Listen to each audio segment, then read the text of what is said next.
उसका सदा निभाना, न हाथ उस पर कभी उठाना, न जुल्म ढाकर उसे रुलाना।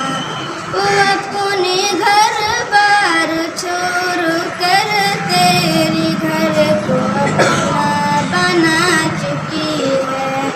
वो अपने माँ बाप भाई बहनों को तेरी खातिर भुला चुकी है। तो दिल से अपना उसे बनाना, दुआ अपने दिल में उसे बसाना।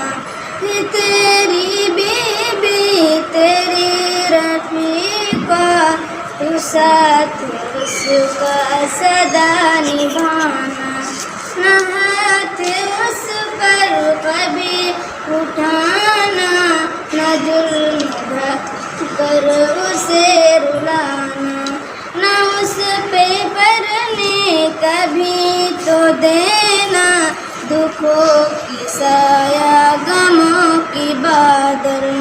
तो उसकी खातिर तो उसकी खुशियाँ का बन के रहना हमेशा काजल। तो उस पे उल्फत सदा लुटाना, देखी खुशियाँ उसे हंसाना। है तेरी बीबी तेरी रफ़ीका, तू साथ उसका सदा निभाना, न हाथ उस पर कभी उठाना, न जुल्म ढाकर उसे रुलाना। अस्सलामु अलैकुम वरहमतुल्लाहि वबरकातुहू।